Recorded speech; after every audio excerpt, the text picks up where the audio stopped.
Howdy, folks. Welcome back to my YouTube channel. I am your host, The Mighty Bjorn, and today for you, I am doing an actual review, finally, an actual review, and hopefully this time I won't have any audio issues like I did on the last one.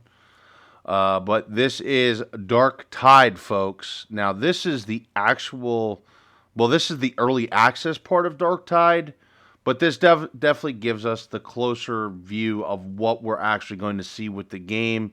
And honestly, outside of bug fixes, I really don't see a whole lot of changes going to be made to the game itself.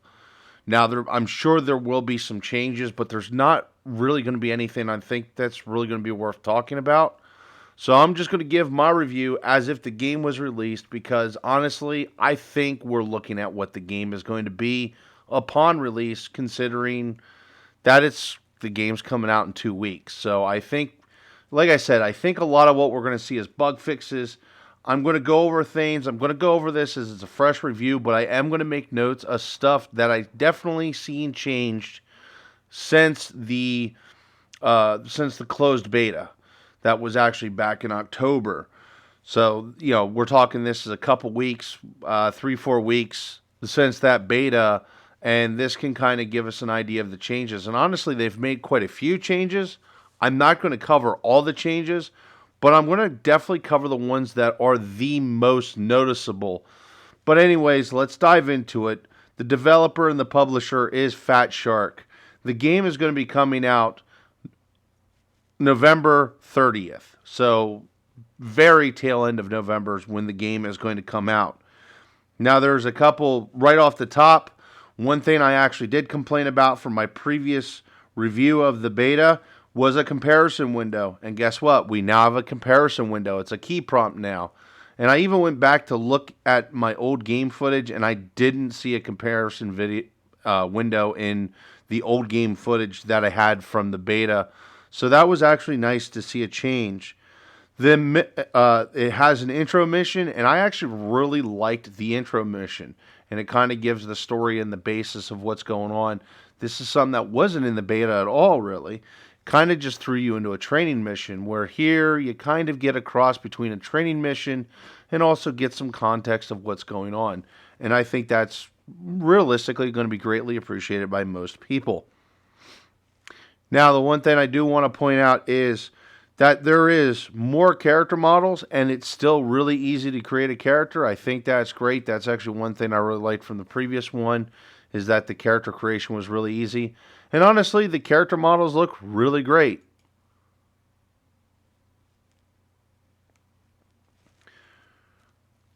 Now, one thing I want to point out is when I did the beta before, there was the load times were kind of slow. I definitely want to point out that the load times for the most part mean they're still kind of slower than I would have liked, but definitely much better than they were during the beta. Actually, a hell of a lot better compared to the beta. Probably I was loading probably at like 1/3 the time, if not even 1/4. So it's definitely it's a major improvement. It's a noticeable improvement, to be honest. Stable FPS, that's actually one thing I also complained about as well from the closed beta, but definitely have much better and much more stable FPS this time. Also, with that being said, too, there were some new graphic options that were added as well, so that needs to be made note of as well, which could explain why the more stable FPS overall. Now, these are mostly things that I actually thought was great from the beta itself, is that the graphics is great. The guns, I love the gun sounds. They sound very punchy. That's actually one of my favorite parts. I know you're not really hearing any sound right now, and that's because, well, last time I got some beef about there being online voice chatter between me and my friends while I'm also trying to give you a demo of what the sounds of the music is. Well, I got nothing for you on that end. But besides of music, that's actually one thing I want to talk about is the soundtrack for this game is just fucking fire. I mean, it's great stuff. I really, really like the music for this. I actually do have a couple audio samples here of some of the music. I'm just going to play little short bites of it so you can hear what I'm talking about. but it's kind of like this really like dark kind of synth metal with like gothic overtones to it, if you will, and I think it's just great.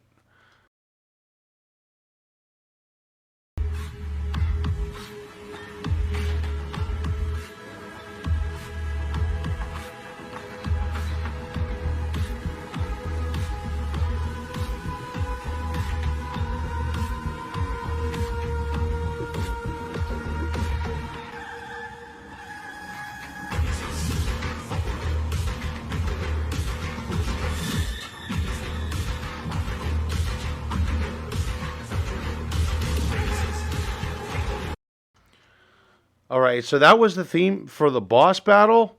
And then I'm going to play another one here just for a little bit. And this is actually the main theme, if you will, for Darktide.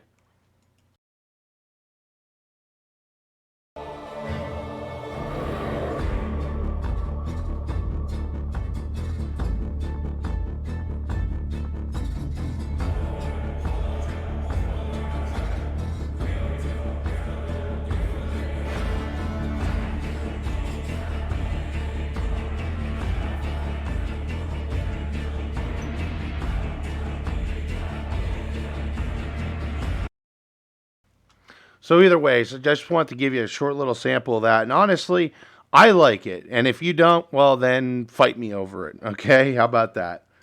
Now, one thing I did have, I still had a bit of connection and server issues. So did some of my friends. We all actually still suffered from connection issues, which is unfortunate.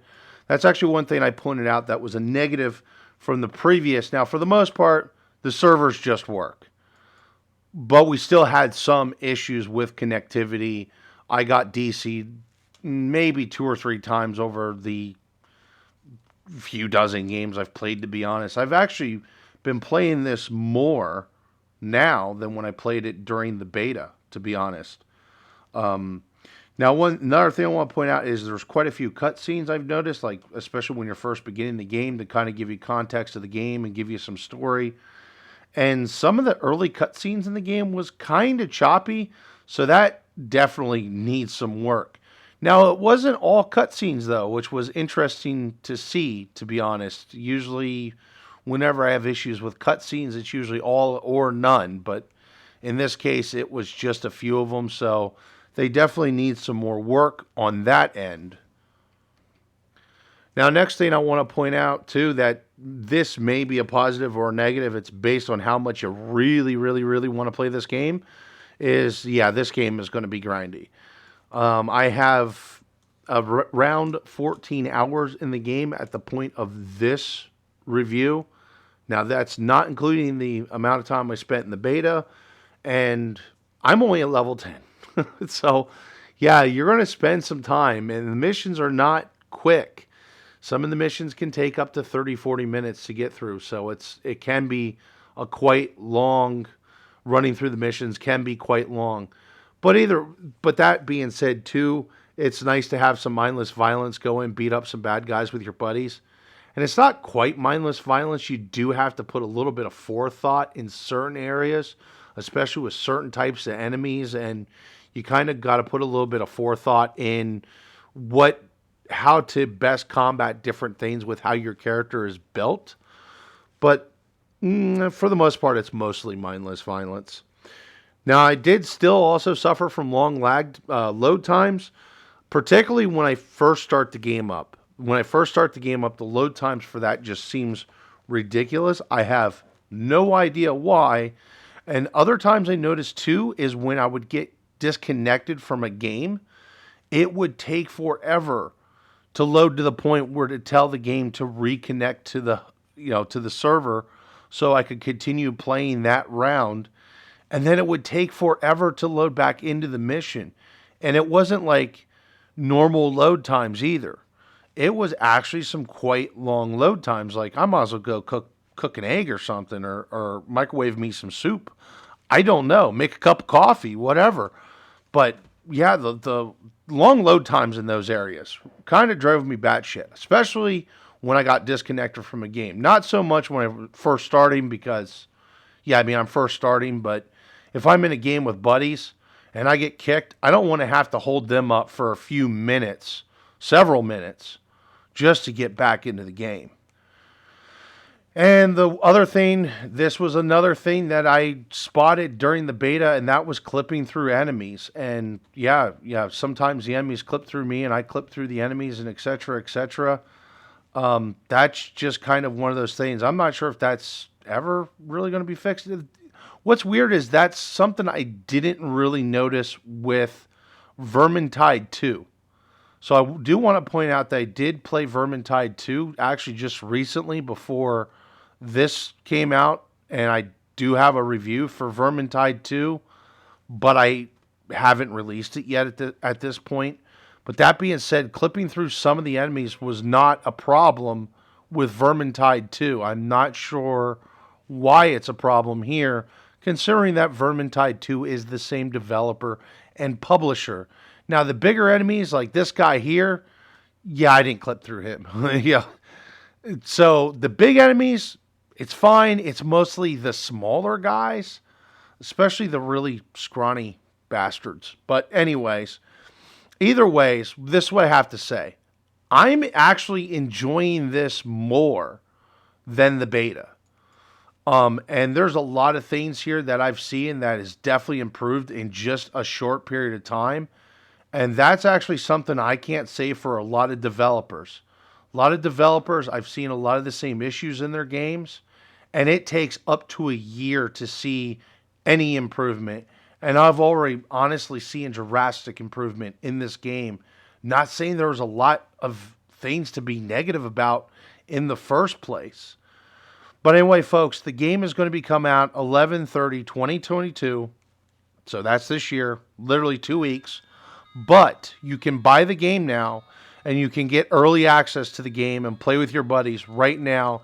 And from what I understand, your progression will actually carry over, barring the fact that something serious happens or something serious changes, especially with the character progression, which I don't think we're going to see any of that. But so I would say, barring the servers catching on fire or the building that the server is in burns to the ground, you won't lose your character progression. They do fully intend, or at least they're really hoping to keep the character progression going. That being said, you have two different versions. You have the $40 version of the game, it's just a base game, and you have a $60 version of the game, which is called the Imperial Edition. And the Imperial Edition comes with some extra cosmetics, and it comes with some currency and stuff like that. I don't know if I'd want to spend $60, honestly, for the Imperial Edition, but I would definitely say the base edition, at bare minimum, is definitely worth the $40, because I believe this is a game that most people are going to play. They might play for a dozen or 2 dozen hours, and then they're going to quit for a while, and then come back to it several months down the road and play it for another dozen or so hours. So, yeah. Honestly, I think this game is very well worth it, and it's actually a pretty enjoyable game. But anyway, folks, that is my final, hopefully final, probably final review of Darktide. Anyway, folks, hopefully you all enjoyed the video. Thank you very much for tuning in, and have yourself a wonderful day.